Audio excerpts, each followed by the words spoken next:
না এরকম তো পলক আর হারুন তো আরও আছে, আরও অনেকে আছে। হারুন অমার্জনীয় অপরাধ করেছে।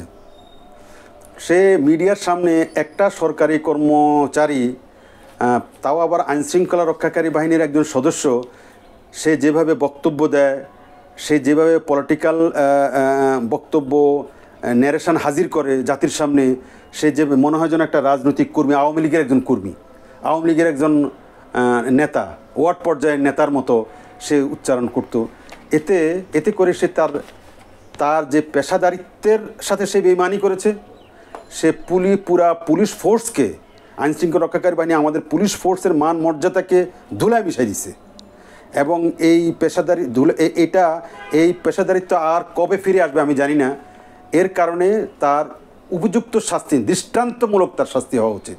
কারণ তার কারণে আজকে পুলিশ বাহিনী, যে পুলিশ বাহিনীকে বলা হয় দুষ্টের দমন সৃষ্টের পালন, সেটা অনেক ক্ষেত্রে ব্যাহত হয়েছে এই জাতীয় কিছু হারুনদের কারণে, পুলিশ বাহিনীর কারণে, যারা শুধু কেবল সরকারের আজ্ঞাবহ ছিল, সরকারের উদ্দেশ্য পারপাস সার্ভ করার জন্য কাজ করেছে।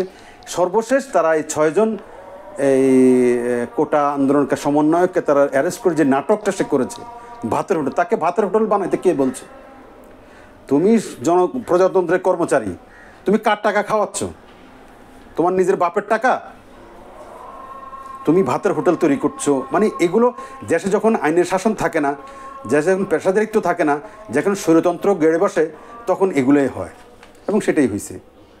তো তার যে পরিণতি এখন, সেই পরিণতি খুবই স্বাভাবিক, এবং তার শাস্তি যদি দৃষ্টান্তমূলক না হয়, এরকম হারুন যে কজন আছে, এরকম পলক কারা কারা আছে, তাদের দৃষ্টান্তমূলক শাস্তি অপরাধের জন্য জনগণের চাহিদা অনুযায়ী যদি না হয়, তাহলে এই বিপ্লব, যে জাগরণ, যে ছাত্র মুভমেন্টের যে চেতনা, যে উদ্দেশ্য, যে লক্ষ্য, সেটা ম্লান হবে আমি মনে করি, এবং তাদের সাথে বেইমানি করা হবে, গাদ্দারি করা হবে।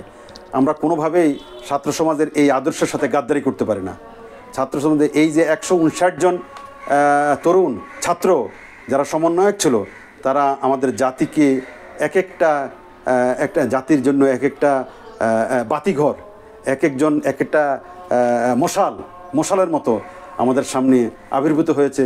এবং সেই ইয়ের মতো, আপনার কবি ফররুখ আহমদের সেই কবিতার মতো, তারা পাঞ্জেরির মতো আমাদের কাছে এসছে এবং আমাদেরকে পথ দেখাইছে, মশাল নিয়ে আমাদেরকে পথ দেখাইছে, পাঞ্জেরির মতো আমাদেরকে দিশা দিয়েছে।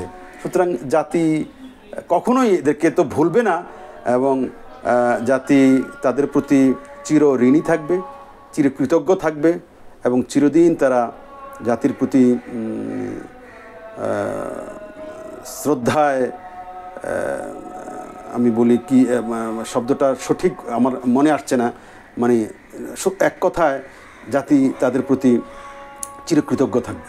তা আমি এটা হলে এই পলায়ন, এই যে তার নয়, শুধু তার যে বস প্রধানমন্ত্রী যেখানে পালাইছে, সেখানে আর কারো কোনো তো আর পলায়নের সেটা নিয়ে আলোচনা কিছু নেই।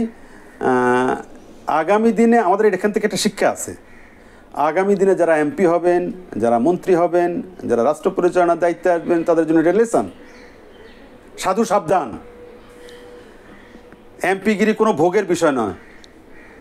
আপনার রাষ্ট্র পরিচালনা এমপিগিরি করবেন, আর দামি গাড়ি উড়াবেন, জনগণের সম্পদ লুট করবেন, বালাখানা থাকবেন, দেশ বিদেশে ঘুরবেন, ভালো ভালো খাবেন, এমপিগিরি এটা নয়। এই ছাত্র সমাজ সেটাই দেখা দিছে। সেটা করবেন, পলকের পরিণতি ভোগ করতে হবে। সেটা করবেন, এই স্বৈরাচারী শেখ হাসিনার যে পরিণতি, সেটা ভোগ করতে হবে। এটাই লিসন। পলক যা করেছে সেটা আপনার কাছে কি মনে হচ্ছে? সে তো আসলে পুরো জনগণ, ফ্রিল্যান্সার যারা ছিল, অনলাইনে কাজ করতে, তাদের বিরুদ্ধে দাঁড়িয়েছিল, এমনকি তাদের ইনকামও বন্ধ করে দিয়েছিল। না, পলকের এটার কারণে যে শুধু ফ্রিল্যান্সার যারা তারা ক্ষতিগ্রস্ত হয়েছে শুধু তা নয়, পথে বসে গেছে বহু ফ্রিল্যান্সার।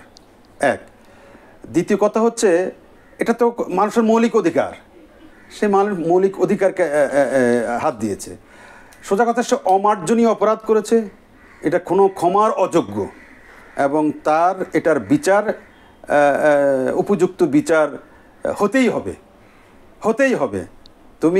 তোমার বিচার করবে যারা আজ জেগেছে সেই জনতা, বিচারপতি তোমার বিচার করবে যারা আজ জেগেছে সেই জনতা। শুধু যে জনতা জেগেছে এবং দেশ সঠিক ট্র্যাকে ছাত্র সমাজ উঠাই দিয়েছে আমাদেরকে। ছাত্র সমাজ আঙ্গুল দিয়ে দেখাচ্ছে এইভাবে এইভাবে এইভাবে দেশ চালাতে হবে, তাদের কথা অনুযায়ী দেশ চলতে হবে যদি দেশের ভবিষ্যৎ ভালো চান, যদি নিজের ভবিষ্যৎ ভালো চান। যদি এই ফ্যাসিস্ট সরকার যেভাবে পরিণতি হয়েছে, করুণ পরিণতি হয়েছে, এই পরিণতি এড়াইতে চান, এখন যারা পলাইতেছে তাদের যে এই করুণ পরিণতি যদি এড়াইতে চান, তাহলে ছাত্র সমাজের যে ডিরেকশন, তাদের যে দেখানো পথ, সেই পথেই হাঁটতে হবে।